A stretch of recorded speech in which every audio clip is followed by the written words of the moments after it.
Welcome back to another episode of Glam and Guts. I am Gabbi Tuft, your host, and over here is my cohort, Mickey Fitzpatrick.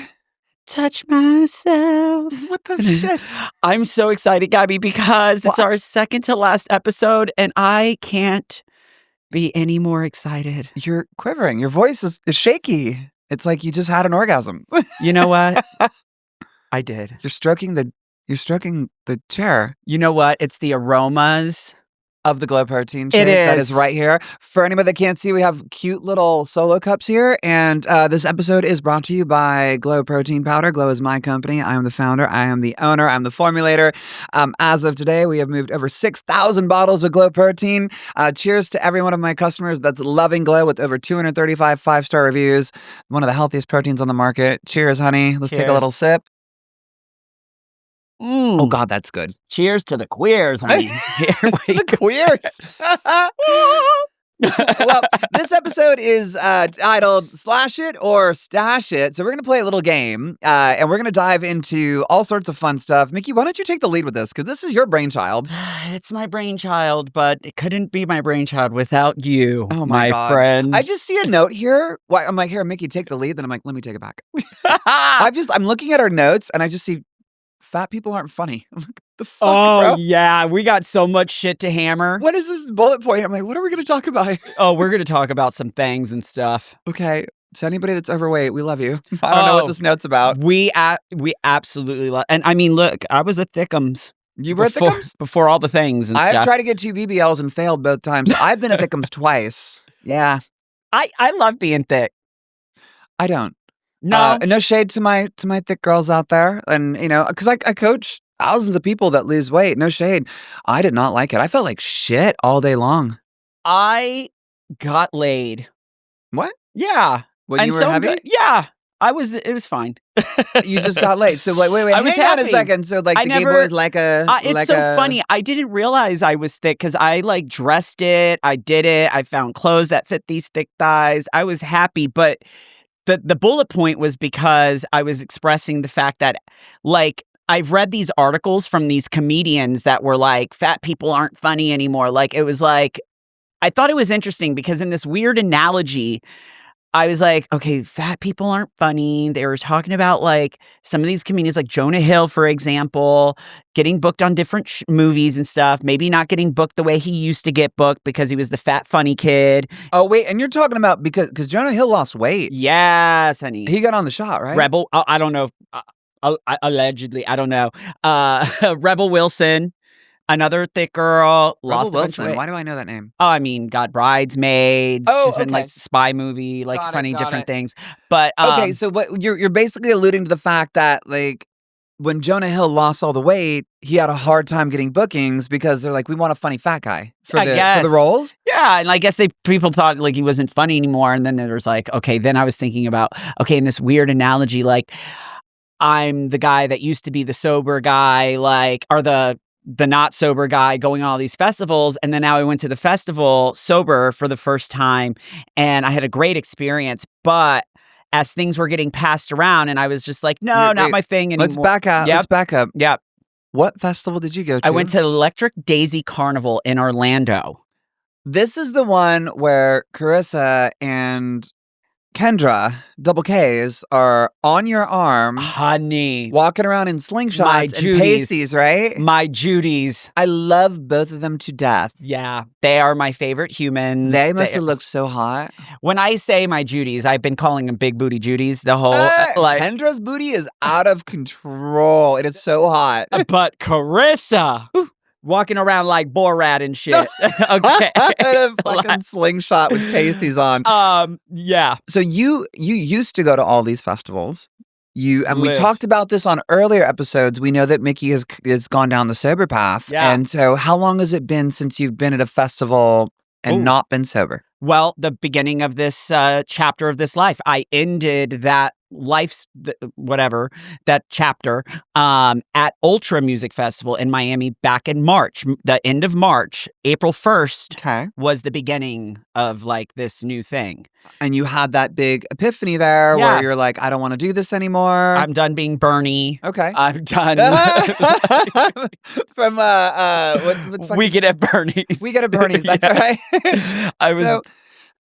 So you go to this festival, Uh-huh. and what was your experience? So we're talking, and we're gonna relate this back to like, we're looking for the funny fat guy, but now you're, Jonah Hill skinny.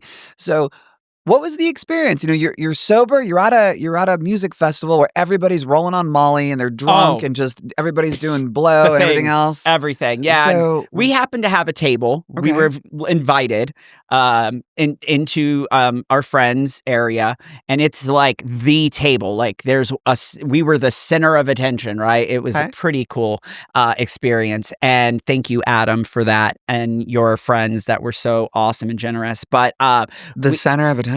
Yeah, it's the table. Like there's a table in the middle of the main stage, and you're talking like you have all those people, and right here because you have VIP. Can we name full names? Like who were the people that were there? I don't know. I was meeting them for the first time. Okay. But Adam, aka Braun Strowman. Oh, that Adam. Yeah, I mean, Strowman loves Adam. Hi, Braun. We love you. Yeah, Adam's my big daddy. Okay. I love Adam. We go back, and we've always just connected over this. I think world. we told the story on the pod a couple episodes back where his cousin or his best friend is my cousin. We didn't know it for years. Yeah. Yeah. Okay. So Adam's he's just family, and like so he invited me and the girls to go, and so we go, and I remember because this table follows the festival. So like EDC puts on this show in Vegas, Mexico. They're everywhere. They travel, but this table is like the table. We're talking the Paris Hiltons go to this section. Everyone goes to this particular. It's the But it was table. Adam's table? It was Adam and his friends. Oh, yeah. So fun. and it's massive. It's probably the size of the studio with your own servers, food, the whole shebang. And so, of course, tons of people get invited. Like for those of you that can't tell, that aren't watching the video, this is a big studio. Right? Yeah, it's pretty big. You don't big. really get the vibe because we're sitting on a couch and a chair, but it's a big studio. Yeah, this is beautiful, big, large. And you're right in the middle of the dance floor, right in the middle of the stage. Like you're right on the stage. We love that. And then, you know what, Stavros, I'll give a video picture so you can post it so you can see the bird's eye view.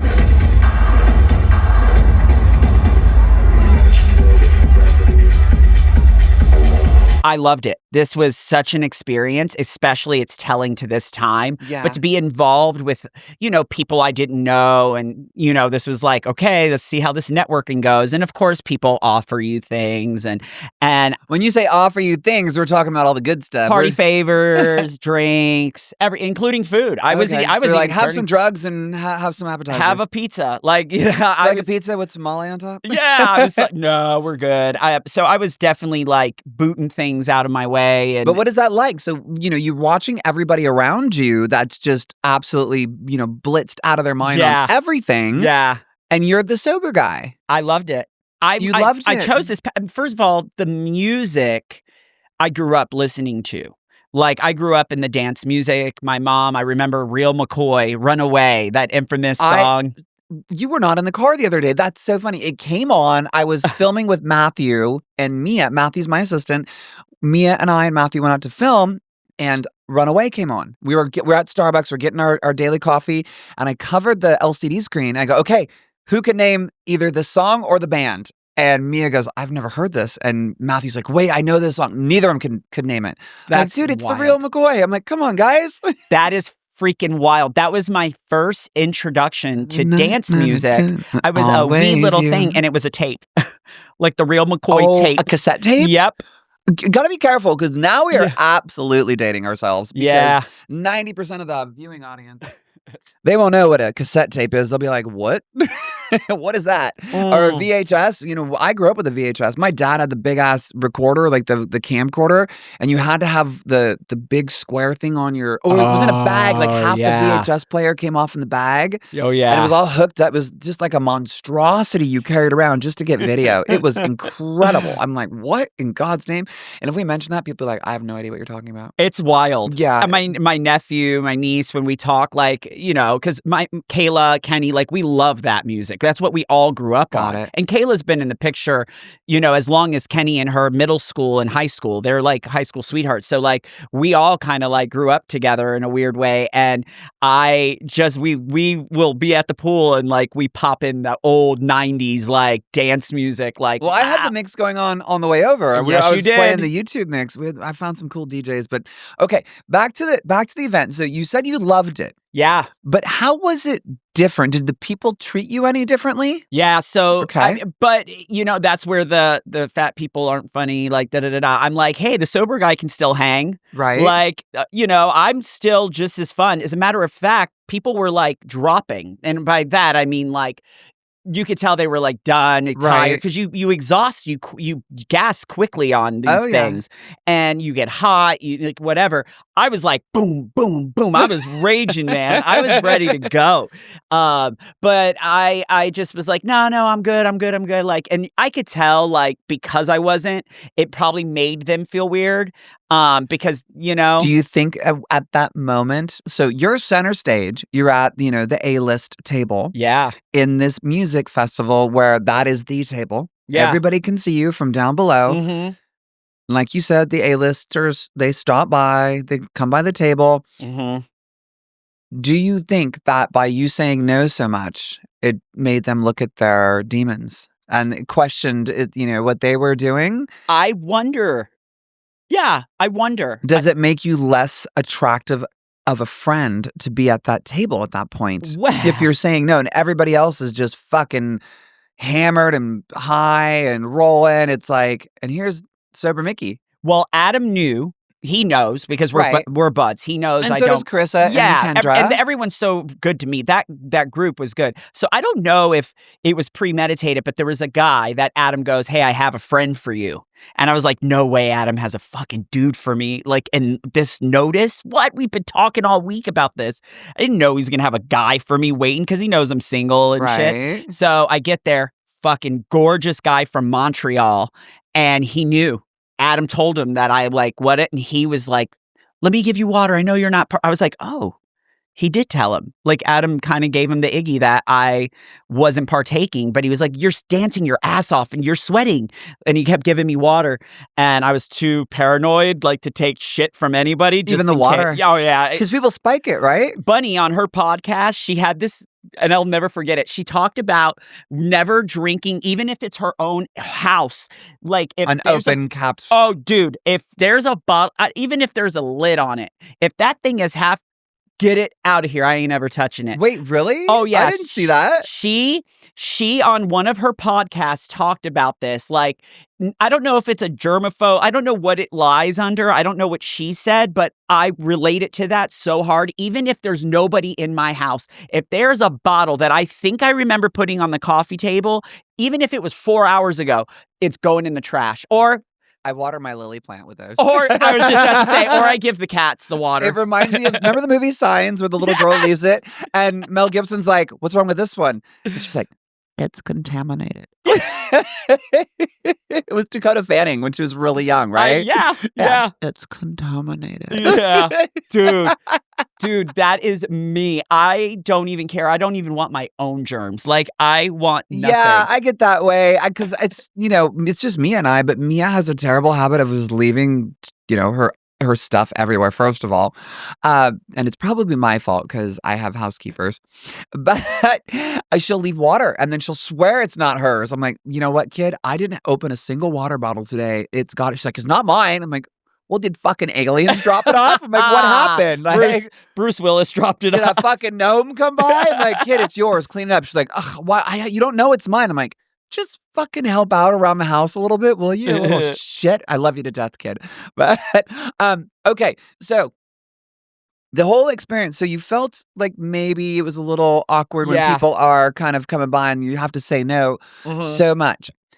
The takeaway at the end of the night, when everybody's hammered, they all start dropping and the festival's kind of closing down and you've been Mhm. saying no for hours, but yet you're out here, fist pump in the air, Yeah. like old school Zack Ryder. And hi, Matt. Welcome back to WWE. Oh, And yeah. that's how far recorded we are. We're back a little bit. I got a cough. Well, that was very manly. I got deep in the lower lungs. um, but that's how we get these episodes in the can pretty early. Zach came back to WWE. Was it last night or the night before? I think.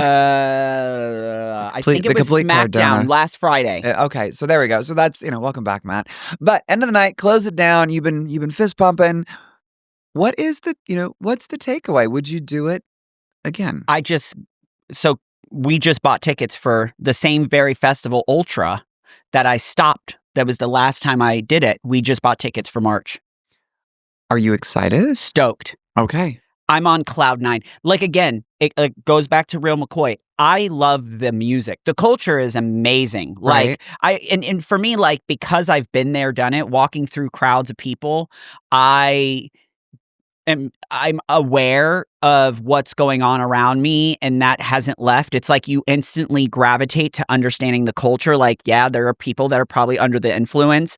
So it doesn't like, I realized walking through the crowds, I just had a smile in my heart because I like there's a mentality when you're like on cruise control, like you don't like your legs and your head are not connected when you're that, fucked up. Over the top. Oh yeah, so you're just floating. You like become like you're just gravitating to every stage. Did you get?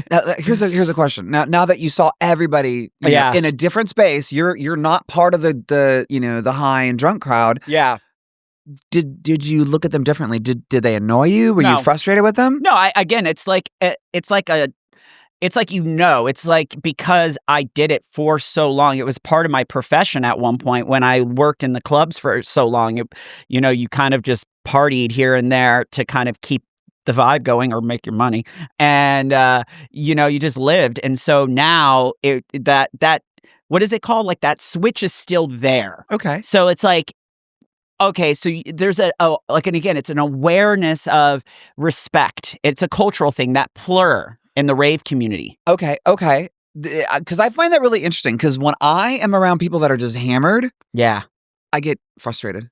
And if yeah, I go to the imagine. bar, because you guys know I don't drink, I don't do any drugs whatsoever, and I don't, again, no shade to anybody that does. I have no shade to anybody that does. I just chose not to go down that route. I had to stop drinking because it gave me heart palpitations, and I stopped doing. I did some weed from time to time, and I just got paranoid. I was that person that just did not sit well with me. But if I'm around somebody that's that way, I am instantly like. Annoyed. I'm annoyed. I'm frustrated. I'm like, get away from me. And it's not that I don't like you.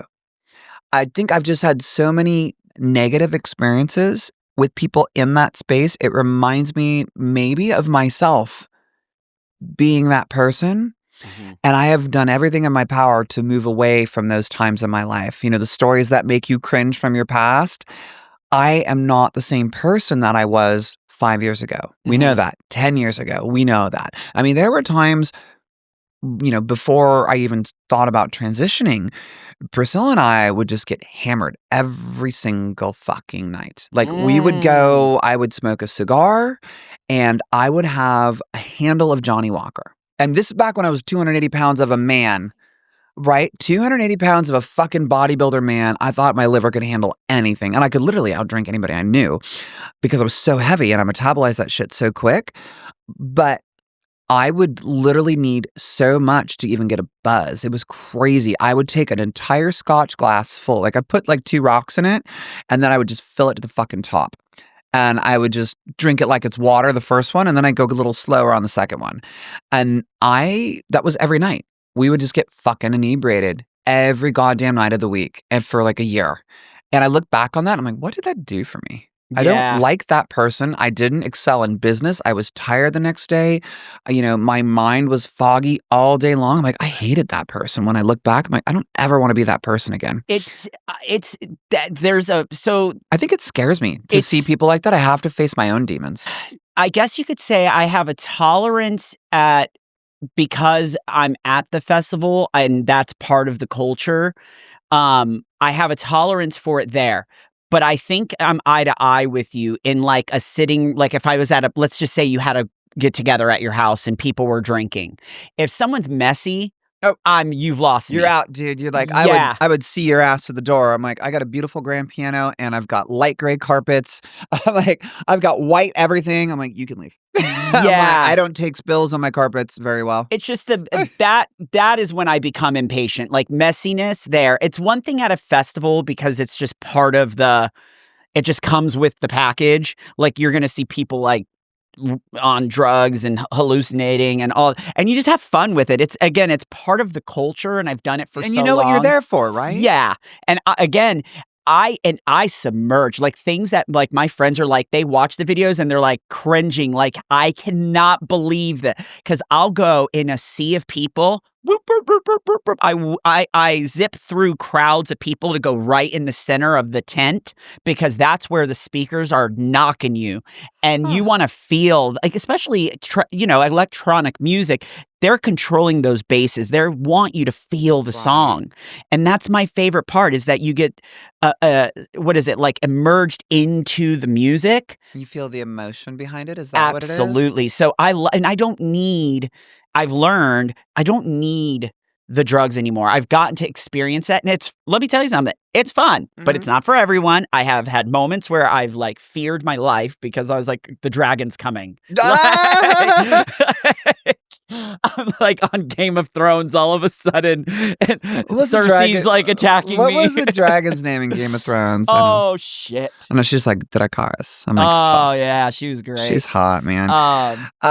So interesting. Very interesting. So it's like, I think there's something to be said when you reach the point where you don't need substances. And again, I'm going to preface this with no shade to anybody. Yeah. But and this is just my own personal experience. When I reached the point that I didn't need substances like alcohol or weed or whatever to enjoy a situation and be who I wanted to be. Like I always thought I needed to have a drink to loosen up and just let that character out, that that inner person that's funny in the life of the party.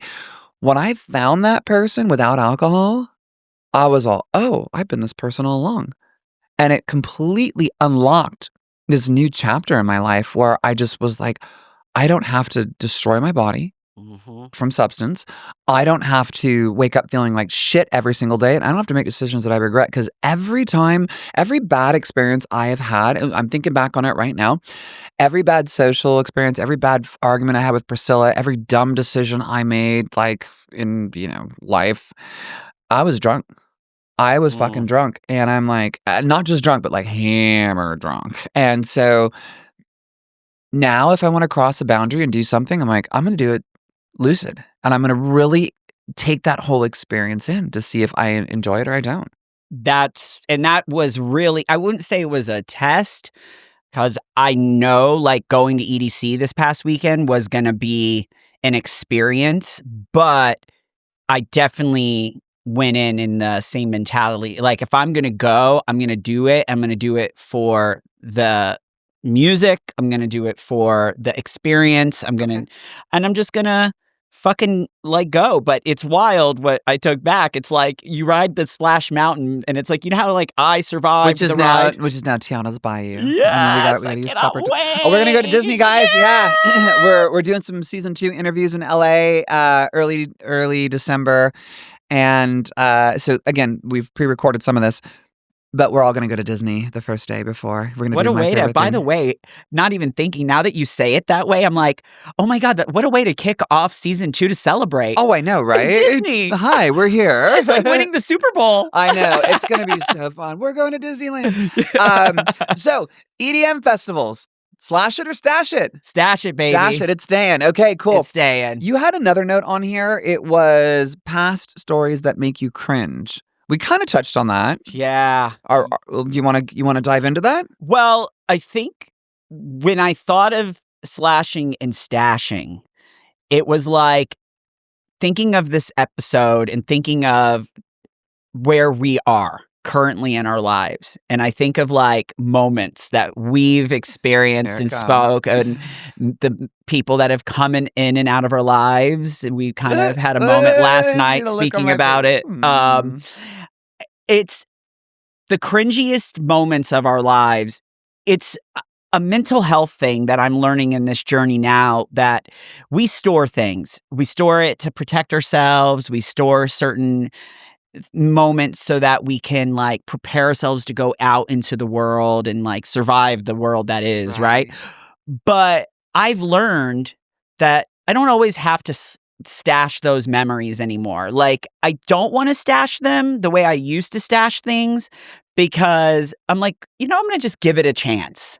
And you talked about the festival. That was one of those past memories that I was like, it's going to be hard to walk down, because it's always in the same, the festivals are always in the same, like at the stadium or at Bayfront Park down in Miami. It's the same. Okay. So walking down certain things, I'm like, ooh, what if I get like a PTSD moment of like, again, the fear. Yeah. And I thought about that. And that's where I kind of got the idea of like past memories that make us cringe. And it's like, do we slash those things or stash those things at this place in our life? I don't think I would ever slash a past memory, even though I have so many cringe moments. Oh, God. I've got a lot of cringe moments, especially like transitioning. I looked back on several of the photos. I don't remember how I came across them, but I looked back on a lot of the photos and I cringed. I was like, oh, God, what was I thinking? And why did I do that? And couldn't I just kept my mouth shut and just hid in my house for 5 years? But I wouldn't slash them. I wouldn't get rid of them. Why would you show that photo, Mickey? Like oh my this one? God, put that away. Like this one? How does this make you feel? I hate you right now. I like my heart just, I'm trying to articulate words. Delusional. Yeah? And so here, let me explain that photo. That was my Extra TV coming out interview in February 2021. And I almost think we filmed it in January, if I remember right. Or maybe we even filmed it in December. I don't remember. December 2019.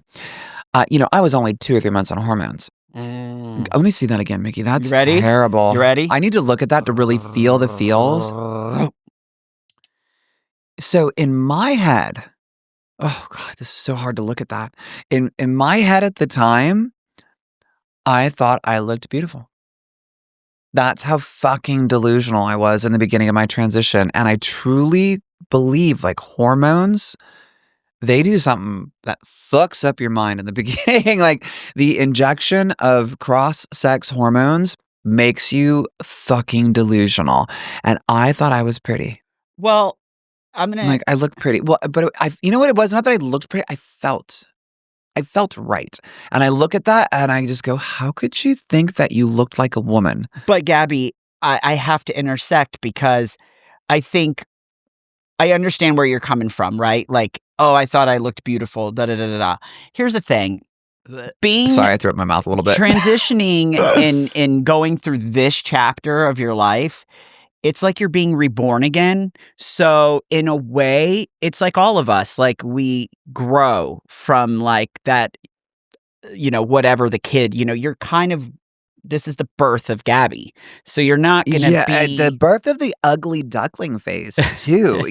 You have to think about it. It's taken 6 years to peel those layers of muscle off me and to just give time, a chance to do what it needs to do with the hormones and softening my skin. And I just had electrolysis this week again on my face. I had like 50 stray hairs that were growing in and just bugging the shit out of me. So I had to fucking, I had to shave every couple days, and I hated it. I finally got another electrolysis session. I'm praying to God it's my last one ever. But I don't want to contradict myself and say, oh, slash it. Because my first instinct is like, burn that photo to the ground. That's what my next question was. So are burn we slashing or stashing but it? I don't think I could slash it, because I had to go through that phase to Mhm. be who I am today. And if I slashed it and just wiped it from existence, nobody could see where I started. And it's important that everybody sees where I started because I'm so open about what I am and my journey. But it's more important for me sometimes to remember that, I think, to be humble and go, okay, because it reminds me that there are people out there that are just getting started like Right. I was. And sometimes I'm not as, mentally, how can I say this? It's just like when I was talking about you and being around all the drugs and stuff at an Mhm. EDM festival. And I asked you, do those people have to face their demons? When I see that photo or I see people that are newly transitioning, like new trans women that are just getting started, I'm like, makes me face my own demons. And I'd be Mm. honest, I don't like to look at that. Yeah. So I Yeah. guess stash it, but stash it way in the back. Okay.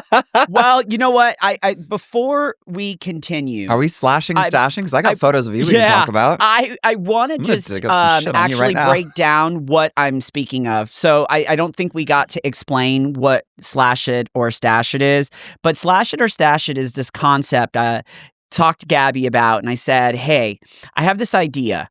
A lot of people when they play the game like trash it or whatever, everyone's got their concept. A lot of times it's the exterior version of it. It's a lot of like image wise. I had this concept of playing this game, but making it more about the mental part of it, like Okay. emotional, a behind the scenes of the photo per se. Like, where were you mentally, emotionally? And I think it's interesting because I have another photo for you that kind of peaks the same era of that Gabby. Oh, You ready? I took a photo earlier of you. Oh, you I didn't tell you I took this. did? I'm gonna save this for a minute because the payback's a bitch. Okay, Okay. go ahead. Feel Oh, free. yeah, I feel like there's a payback after I Yeah, show you yeah. this one. What's going But on? What do you got? this one is different because to me, I have my own emotion behind it. And Okay. again, you're one of my best friends, so when I see it, I have, of course, personal stories you and I have spoken Oh, about. wait, and let's run this before we go anywhere. I forgot that there are people that are listening to the podcast, and the first photo that Mickey showed, I said it was me, right before my extra TV interview or during it, but you have to understand it was me, a man who had just started taking hormones in a $15 Amazon wig that had like a little ombre to it. It was dark on the top and like platinum. It wasn't even blonde. It was just like gray It was and yeah. like a stretch cami shirt and jeans and some thick busted makeup. I looked just like the worst cross dresser ever. Okay, so we got to describe these photos for anybody that's just listening. All Okay, right, so this one for me, I suspect you'll have your own emotion again okay. as your friend. Damn, It's really special what are you gonna do to because me here? I have a lot of questions. So, are you ready? Okay, here we go. Show me. Oh, another. Why would you do this? Oh, okay. So the description of this one, it's Mia, Priscilla, and I standing at the street corner on the block as the bus is coming to get her for the first day of school. I think this was 5th grade.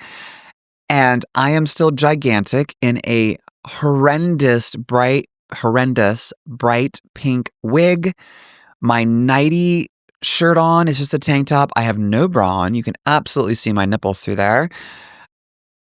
And some really short shorts. And Priscilla's dressed very conservatively.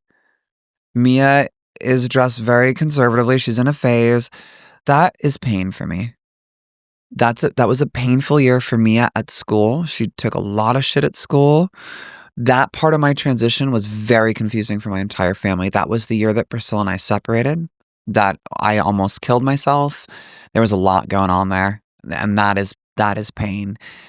And honestly, I know I just said that I don't want to slash anything, but I don't want to see that. That's like I look at that, I'm like, that hurts. Actually, I think that might even as I say that, I think that's on my wall at the house in the little it is on those little like square things.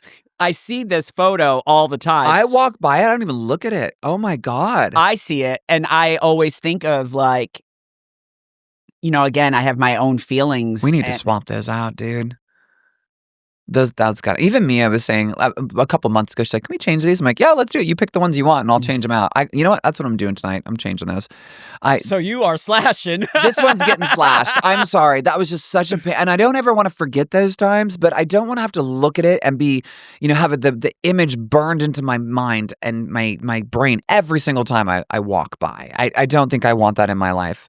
Okay, look, motherfucker. Okay, we're going there. Yeah. Right, okay. So I just happen to have a couple things, for you that Okay. I may or may not have in my phone boy. for.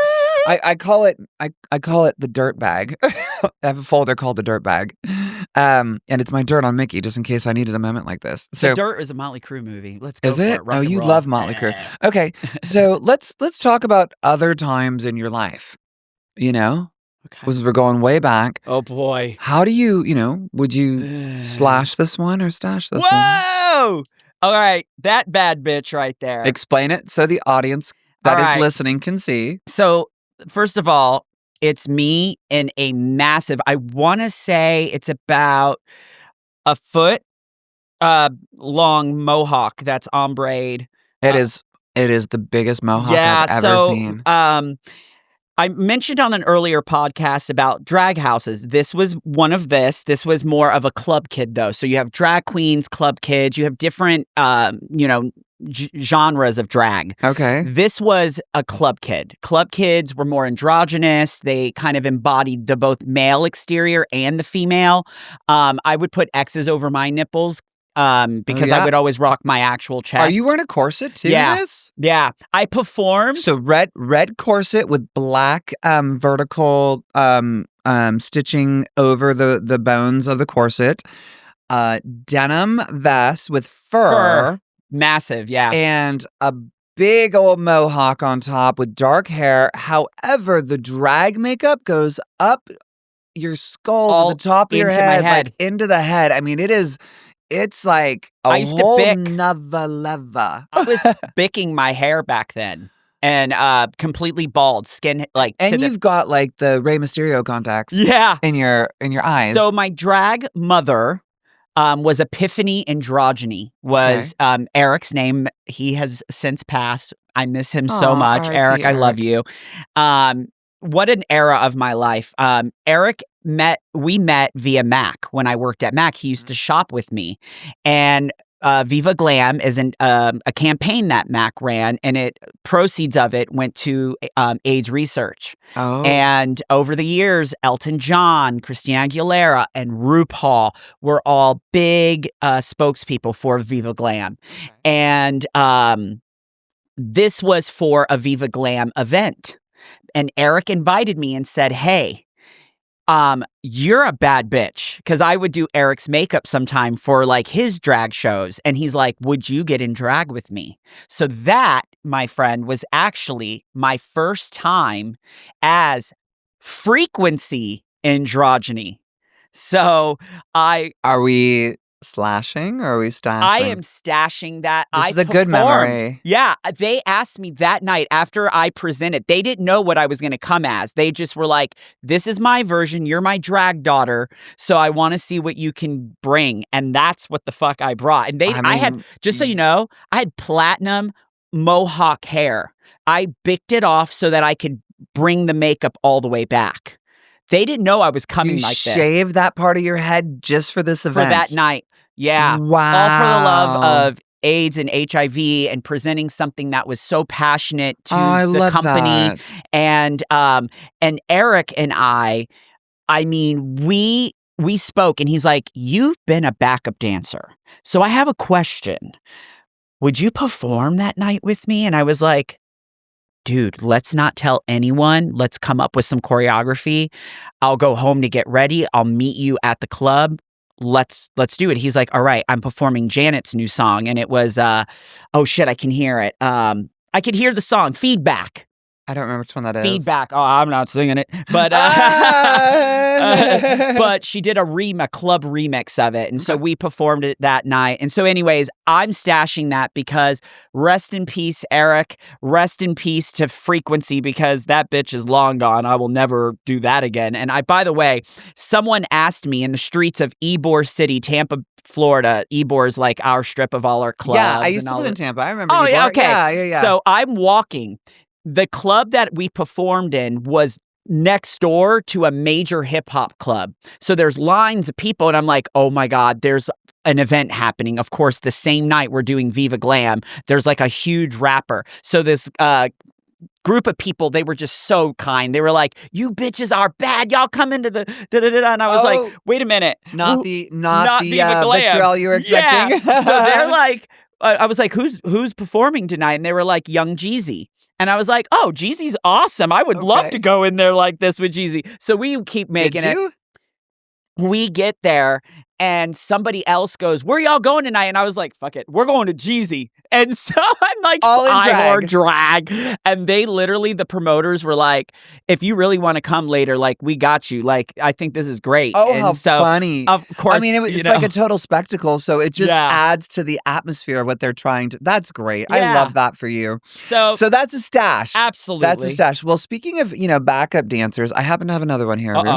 Uh-oh. I'm trying to make it sound like we didn't pre-plan this, but I had these waiting for him. Like, oh, shit. Yeah. So speaking of backup dancers, I have you in these little costumes here. Oh, Glow Boy and Glow Girl. Yeah. So, as a description, this is, it's just a black suit, and then it's like a stick figure glowing on the front, and that's it. And so which one were you?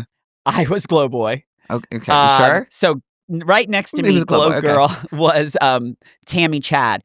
Tammy Chad was the lead choreographer at the nightclub Amphitheater, which was considered the heart of Ybor City. Okay. It was the biggest nightclub. It was a big deal. And, might I add, that suit that I'm wearing was passed down to me, believe it or not, by the very first person that wore that Glow Boy outfit. I had big shoes to fill. None other than Channing Tatum. Wait, Chan? I say Chan like I know him. I've never met him. I wouldn't mind, though. Hi, Chan. Channing Tatum Pull my hair was out of my face. a dancer at the Amphitheater prior to my time arriving. Chan, I mean, I was also part of the same dance group as he was exiting. I was kind of still there, but I basically filled his shoes to take his place as the club rotated and he grew his amazing career, as we know now. He actually was before, and this was actually, Magic Mike was before he arrived to Amphitheater. He was Wait, so Magic Mike came out before he was Glow Boy? No. His actual, like, the stripping career. He was like, Magic Mike was based off of a true story of him. Of who? Of Channing. He was. Wait, really? Yeah. That is Chan's story? Oh, honey. Yeah. How do I not know this? It makes so. I have to go watch that. Yeah, so makes it so much hotter. He was actual, like, that's all very real about who he was in his career and how he kind of got into entertainment. But as how do I not know this? Oh, yeah. So as he evolved, he became a backup dancer and danced at the Amphitheater. John and Rena, I love you so much. Thank you, because luckily you guys put a wind underneath my wings and taught me how to, like, get out there and be brave. So, Chan leaves, and you met him, you knew him. We kind of crossed paths. And so, like, was there like a moment where he just handed you the Glow Boy suit? It wasn't like like, hey, look, I'm entrusting you with the Glow Boy. It wasn't anything like that. I can't tell Chan's story. It's not for me to tell, but I will tell you, he did not hand it to me.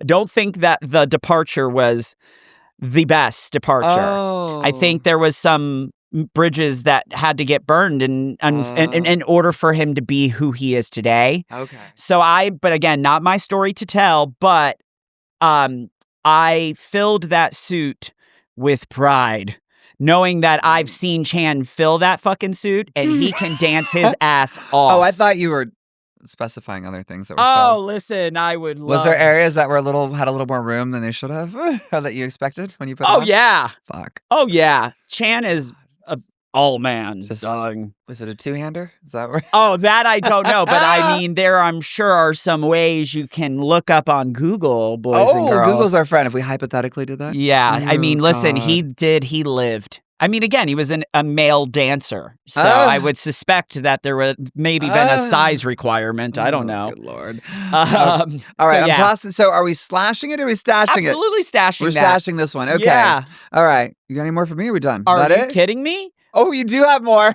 Are you kidding me? So Cool. we I got went two more for you, too. from a stash to a slash. For me? Yeah, we slashed it. But let's talk about an evolution of a beautiful human being.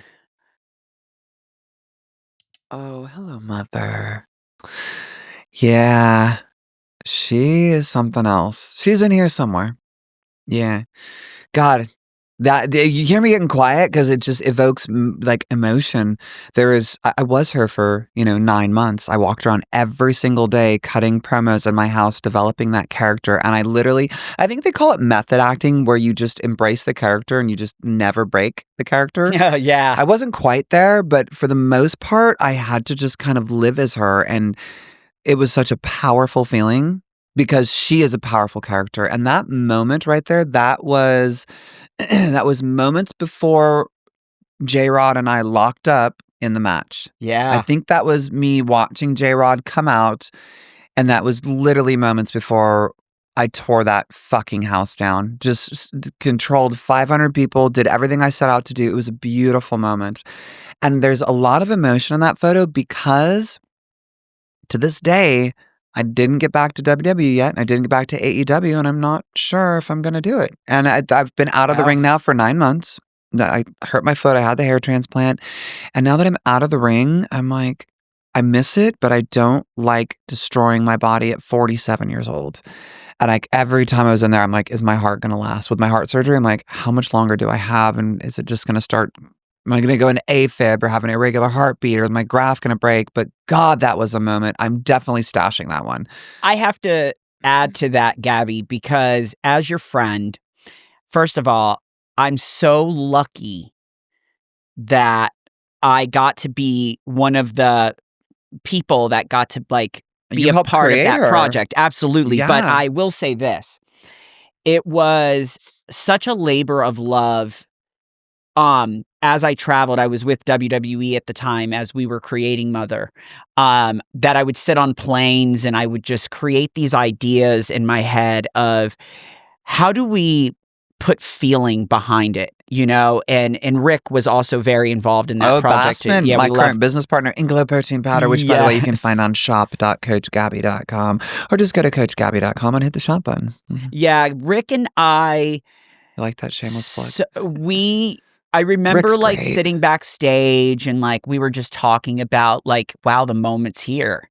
And Kendra, who created Mother's Wig, there was so much conversations, and I playing it back now, conversations you didn't even know about, that we spent time, every piece of dread, it needed to have movement. It needed to about her hair. Yeah, so to see that photo too, even just me when I was putting this together, I was just oh, how fucking awesome did I get to help create that moment with I don't you. think we covered describing this to the people that are listening. I mentioned that's moments before I locked up with J-Rod, but that is my wrestling re-debut on the independent circuit. So here I am. I'm in my wrestling gear. I've got tights on with Mother's sigils all over them. I've got a black top with it's almost like chainmail around the center. It was meant to be almost like warrior princess style, and then this beautiful dreadlocked wig that it's reminiscent of a Viking. It's incredible. And Mickey's incredible glam on me. I mean, he's the one that created the scar over Mother. We had to find over it was my right eye. Was my right or left? I think it was my right eye. Right. We did the right eye. There's a vertical scar that goes across her, from the forehead down to the cheekbone. And we created a lore around that. I mean, there's a lot that goes into it. And I'm just in the ring by myself waiting for my opponent with J-Rod to get in the ring. And it was just a moment of this is it. This is the moment of truth. It was right before we locked up. And it's I had smashed the promo segment in segment 2 or 3. I think it was segment 3. We did an 8 or 10 minute promo segment that I just fucking crushed. Like, and now I had to put my money where my mouth was. Okay, she can talk. She can control the crowd, but now can she actually fucking wrestle? And the promoters didn't think, they're like, you've been out of the ring for 10 years. You're going to shit the fucking bed. No, we you talked did about this on not. earlier episodes. They were trying to not make me the main event. They were trying to pull the time and say, no, we don't have 20 minutes for you. You can do 10 and we can't have you as main. I'm like, fuck. What? I'm like, this is the reason I'm here, and this is what we agreed upon. Yeah. And I'm going to do it.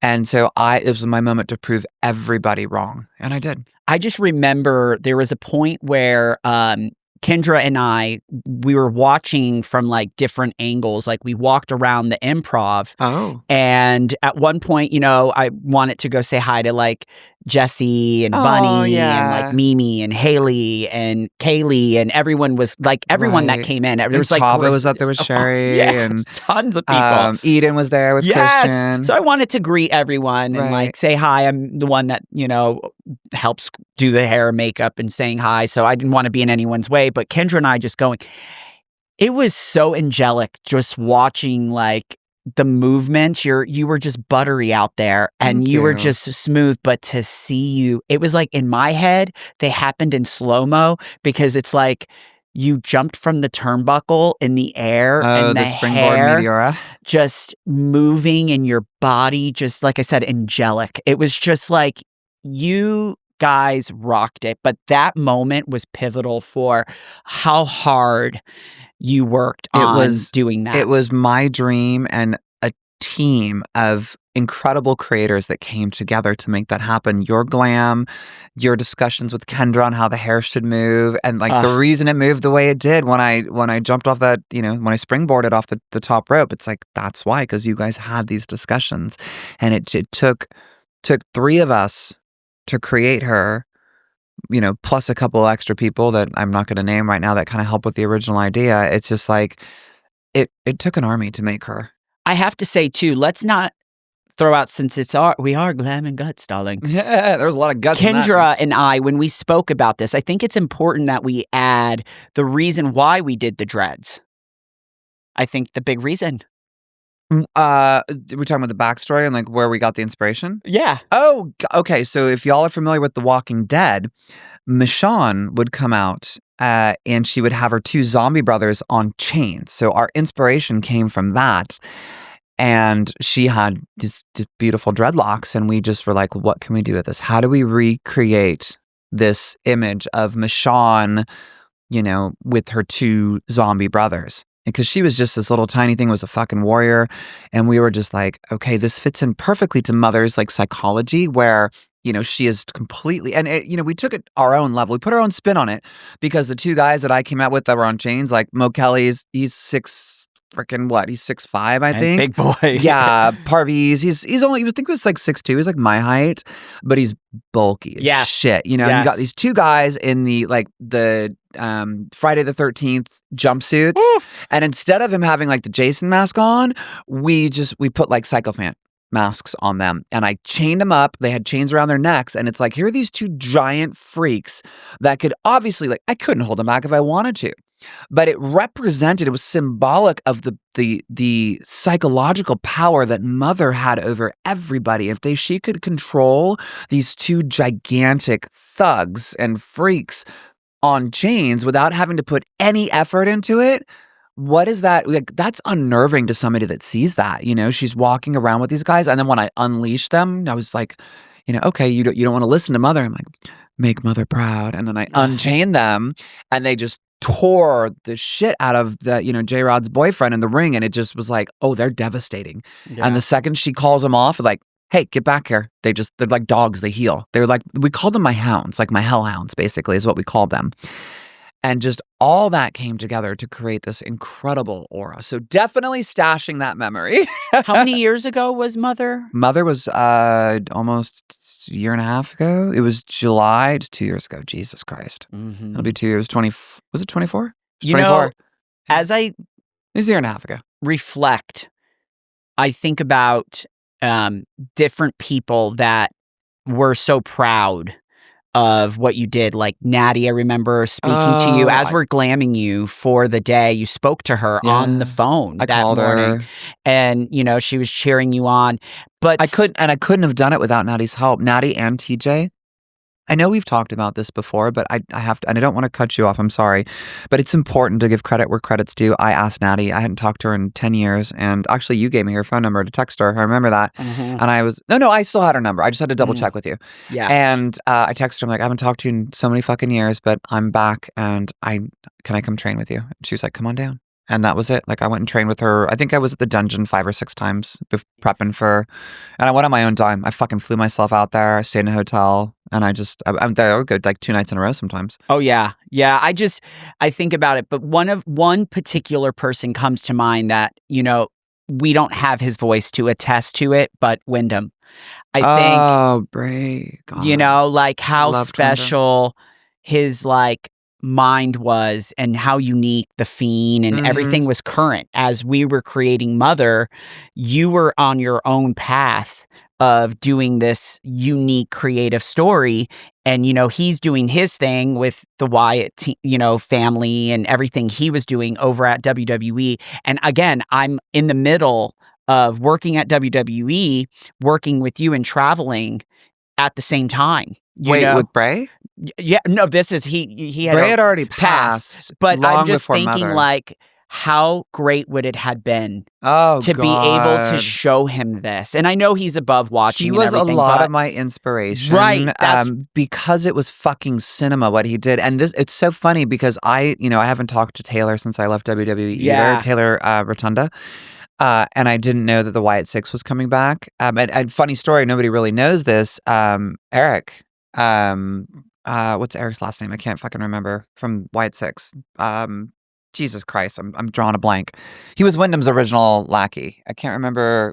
He was one of Wyndham's guys. Redheaded dude. Why can I think of Eric's?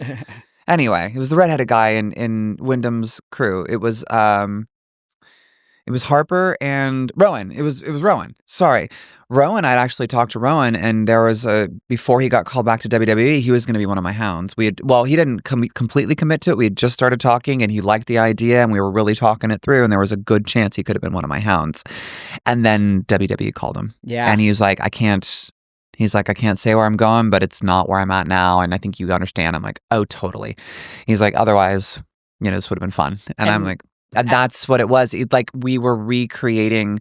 We were so inspired by Wyndham and what he did, because like I looked at wrestling. I'm like, it's missing this creepy story. It's missing the cinema. It's missing the emotion. Like the Kane, the Taker. Like there's none of that right now, and it feels fucking fake in wrestling.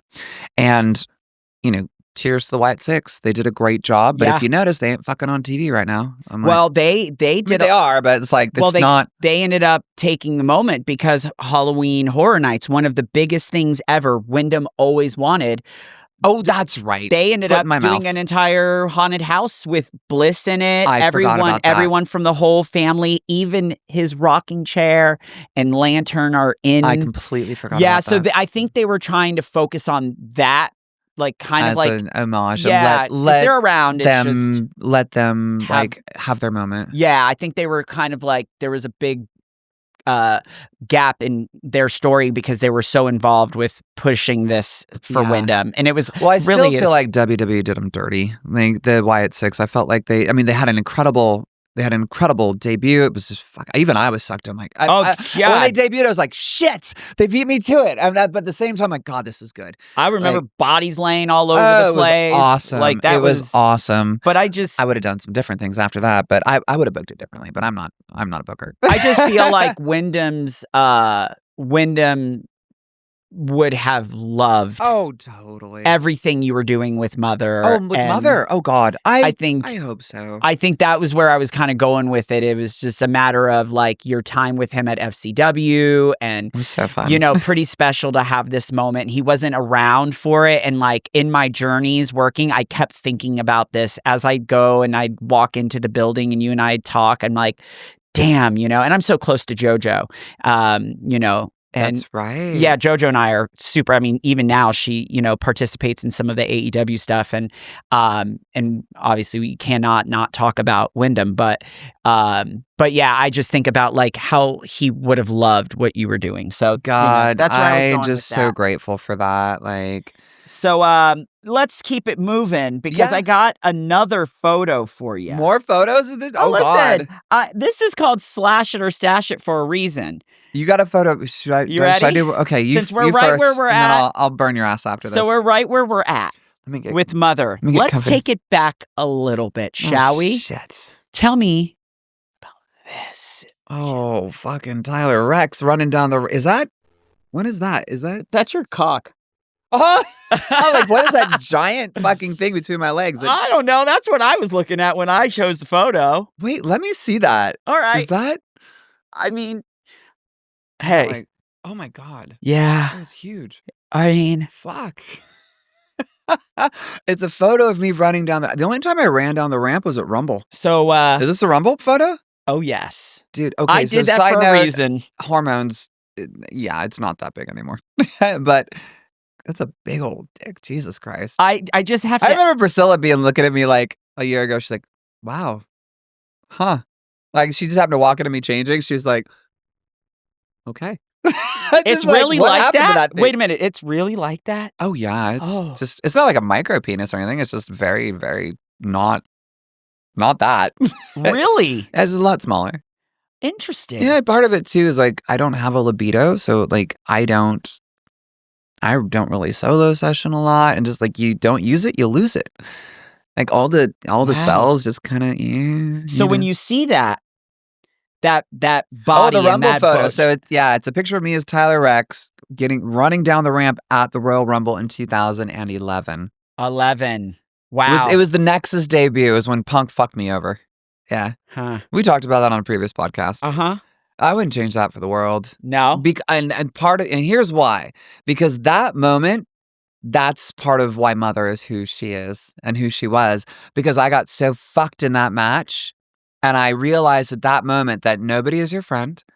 And I mean, you have friends, but everybody is out for themselves. And in that, it's business. It's just fucking business. And at that moment, because that happened, when I came back and I was training, I was like, I will never, ever let that fucking happen again in the ring. I have to be able to, on the fly, make decisions and go, nope, it's my fucking moment and I'm taking it. Not only just think that and go, I need to take this, I need to be able to back that fucking shit up with whoever I was in the ring with. It's like I needed to know enough and be confident enough and be at a level with my skills in the ring, and not just the skills, but the psychology to be able to turn whatever the fuck is going on. If I could go back and do that, if for some random reason I came back and it was Punk and Wyndham and Joe Hennig again, and it was Mother running down the fucking ramp, because intergender matches are a thing, or they will be.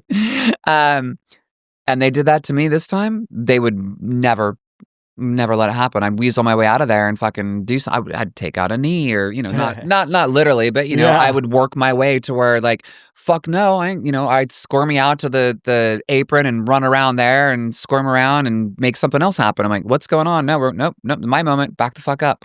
And I would say it, that would never happen again. So that's a stash. Okay. That's definitely a stash. And you know what I have to say too, like, ooh, I got the Mother voice on here. Yeah. It got all breathy and deep. It's like, hey. The thing is like when I see that version of like Tyler, right? And I think of like the mark in me, then like what you went through, and like as a fan watching that Rumble and going back through it, and now like of course now being involved with Mother, when I go back and I see the evolution aside of Mother, aside of everything, just wrestling, right? Like let's just say Tyler, like that character. How fucking cool to like watch your movements and you're like to watch that match as Rex. Okay. And then I see your evolution in the ring. Any wrestling fan, do yourself a favor and try. Where can people go back and watch that Mother match? By the way, YouTube took it down because I had a remixed version. So Mindy Jones she did a cover of Danzig's Mother song, and it was incredible. And then we got her permission to remix it into something a little more upbeat, but Danzig would not approve it. He actually blatantly denied it. He said his team said he respectfully denies it like 3 days before my match. And so I didn't have any other music, but we used it and YouTube pulled it. But it is on my Instagram and it's on my TikTok. So you just have to, you'd have to Google or search, Gabbi versus J-Rod. But I highly, and that's a great point. If you look at like any match I had as Tyler Rex, go back and look at any of my matches and you look at Mother, it's two completely different wrestlers.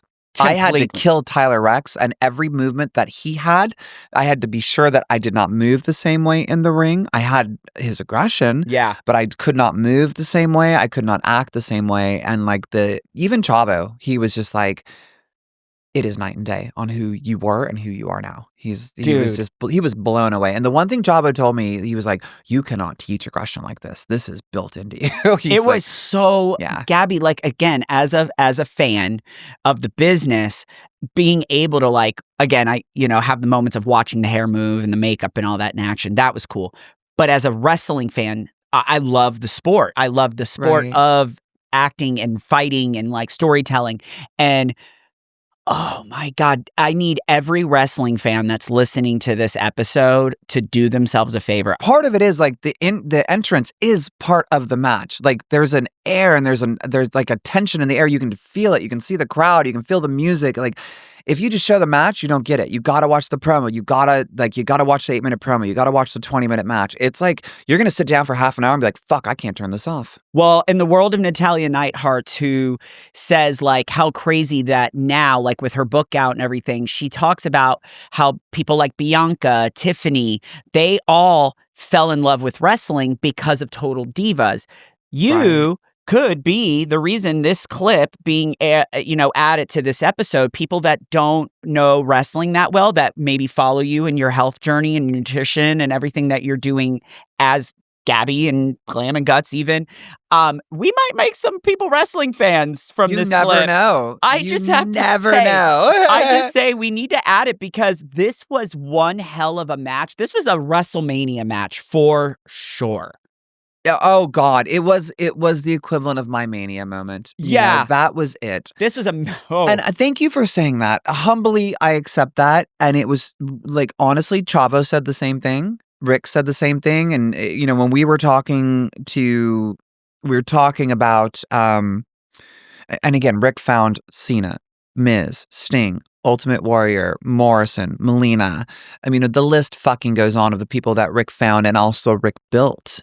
From scratch. Yes. We were talking and it was, he was very adamant on saying like, this is not an NXT gig. This is like straight to SmackDown or Raw. It's like, this does not go on NXT. It does not go on a C show. It goes on an A show. And like, she doesn't like, he even said, he's like, you should spend 0 time at the Performance Center. You're just ready. You need to go now. Like, you need to be on TV now. Yeah. And I knew that. I knew it in the back of my head. And like, in the front of my head, I'm like, I'm ready. Let's go. If I wait any longer, it's not going to happen. I need to just get out there. Yeah, it's what a treat for anyone that got to be there. I know any wrestling fan that was there that day. And, like, again, we speak of Bunny. We speak of everyone that came to support you as a friend. And then we even talked about Kaylee and how cool, like, her story is with, like, wrestling. Oh, yeah. And, her like, dad was Jeep Swenson, another wrestler. So anyone that got to be there that knows of the business and knows WWE and AEW or any of that, what a treat, because that was a hell of a match. Thank you. It was. It was such. So I applaud, because that's why I wanted to add Tyler in there. And when playing this game, I wanted you to be able to like kind of get your flowers as we played Slash It or Stash It, because again, this is about mental health. This is about the story. This is about the motion more than just the outfits and all that stuff. It's kind of, again, it's the glam and the guts of it all. Like, yeah. So definitely stash that one. All right. For sure. All right. And I'm looking down our list and I'm looking at time, and I think I just want to spend a quick moment on one more for you. Oh boy. Yeah, and I'm debating on which one, but I think we've done a lot of wrestling. But I want to bring this photo in. I'm like, I don't know if you're going to slash this one or stash this one. It is you It's a young Mickey Fitzpatrick with a young Scott Barnes. Scott Barnes, Oh. he's Jennifer Lopez's makeup artist. Yeah, I mean, Heidi Klum, you name. I mean, he's worked with everybody. Vanessa Williams, Kim Kardashian. Scott's very handsome. I mean, he's always going to be handsome to me, and he's always going to be a big part of my life. And this photo, I mean, it's a young Mickey in LA. Dressed in a black, he's got a black t-shirt on. Scott's got a black button up. He's got a very handsome, like, it's just past the 5 o'clock shadow beard, you know, but it's trimmed. And Scott's very close to, he's like leaning his head against Mickey's temple. Yeah. It's like very lovers. Yeah. Scott. Explain this moment to us. Okay. So Scott and I, have a wonderful relationship. He will always be like my, I guess you could say, like, companion, soul. I don't know what you call it. I don't know. We love each other. There is a deep, deep love and respect for one another. We've been in each other's lives for like, how many years? We're talking decades? Yeah. Oh, it's that long. But also, we've been through some shit. And we have so many catalogs of conversations, and he's gotten to be a part of some really cool, exciting moments in my life, but we've seen some shit and been through some shit, and I've cried and laughed. And Scott is pivotal in my personal life, but he's very pivotal in my career because I learned a lot of things. Because a lot of people that don't know, you were talking about a career as a makeup artist. Yeah. Okay. He is, and a business person, because again, aside, like, I've had those breakups with makeups with per our other podcast, we talked about business. Scott, you know, he's had adventures. He was an artist.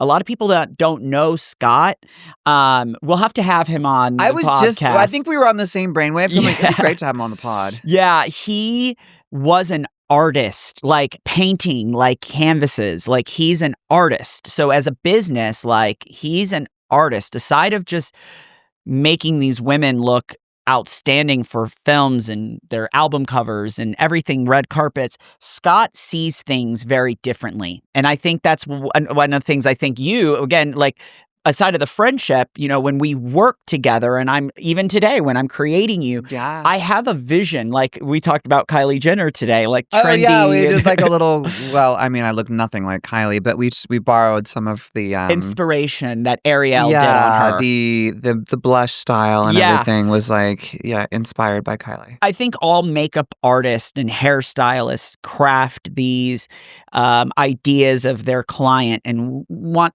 them to just embody the aura of a powerful human being. And that's something Scott always instilled when he would create these things and images, like on stage, whether it was a celebrity or a non-celebrity.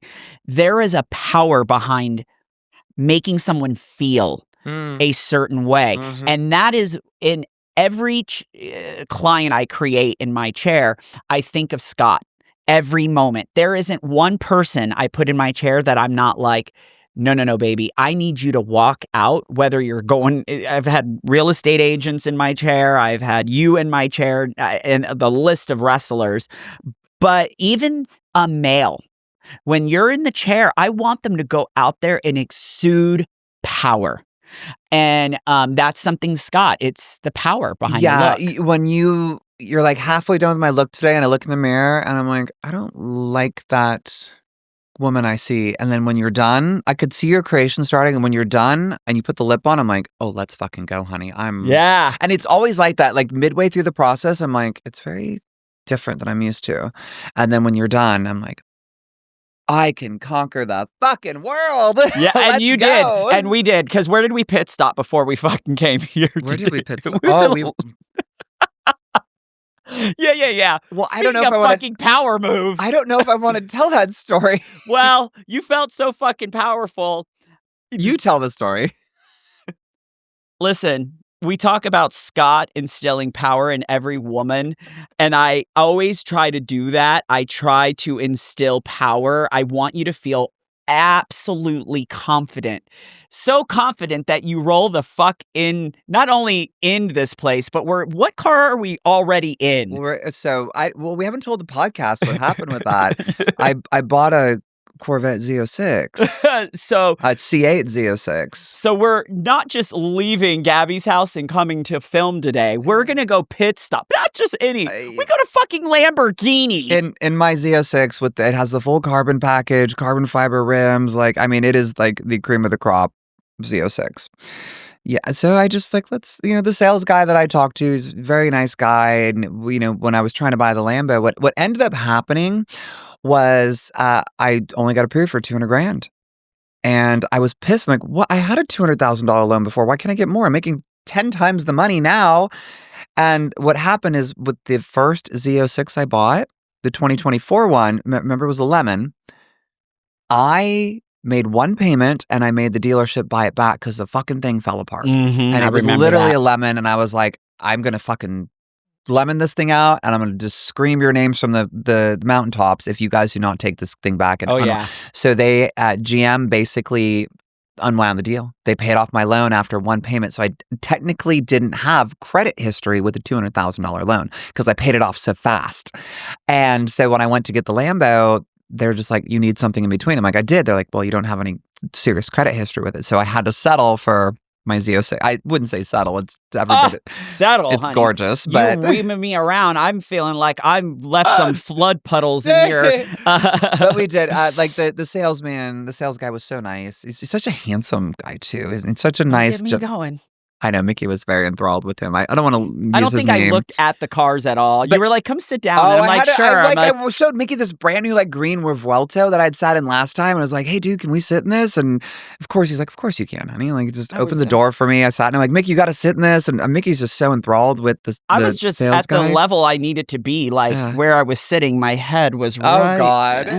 But I mean, no, he's such a nice guy. And he texted me because I had gone out hunting while he was looking for one for me too. I was hunting for a Lambo and I found that purple Technica I was trying to buy and I'm like, okay, hey, do you want to call them? I already reached out. He's like, if you've reached out, I technically can't reach out because then I'm crossing lines. I'm like, oh shit, I didn't realize that. He's like, don't worry about it. Go get it. And I told him in the end, I told him what happened. I ended up getting a Z06. I'll stop by one day. I want to see it. I'm like, okay. So we rolled in today with 5 minutes to spare before we had to come here. And I was like, I just came out to show you. He told me, he's like, he's like, it's great. And then we sat in the Revuelto and I think Mickey's just crossing and recrossing his legs right now. He's so taken with. You know what it is? It's like I feel so good because I'm like, that fucking beat was so good. That Scott Barnes of a makeup beat made you. Oh, yeah. Well, let's go to Lambo. Honey, that lipstick came on. She's like, oh, the second you put that lip on me, I was like, I feel like sex. Yeah. I mean, you exude it, darling. At that point, I was like, okay, let's go do powerful shit today. And when it's done, I want to fuck something.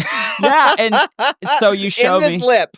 You show me that photo of Scott Barnes. That's where I'm stashing that memory. Okay. Is you have no idea how powerful he makes me feel, whether it's when I'm doing makeup or speaking of life. I mean, Scott and I, we have so many conversations from by the way, he's super creative. Again, he's an artist. He's really good at decorating. He's big with his Christmas decorations. Yeah. And oh yeah, he goes in. So Scott and I, we get lost together. So when I see that, I think of every amazing memory, both good and bad. We end up hanging up and we're like, let's go conquer the world. That's always been my relationship with Scott. I love that. So. I love it. Yep. I think the big takeaway from today is going to be, as much as I said slash a couple of them, they're not gone.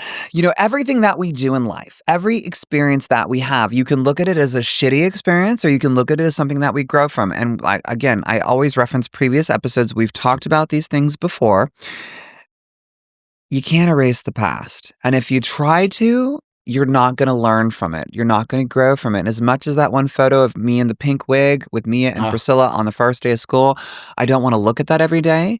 And I don't have to, but it's never going to go away from up here in my brain. It's going to be there forever. And I will not forget that day and it'll be there.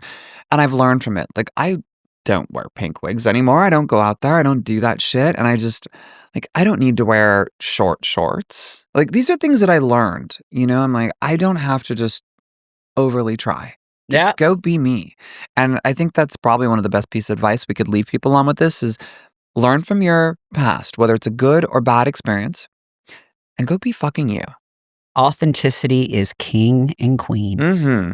And on that Yeah. note, we'll see you guys next week. Bye. Get your Glow protein.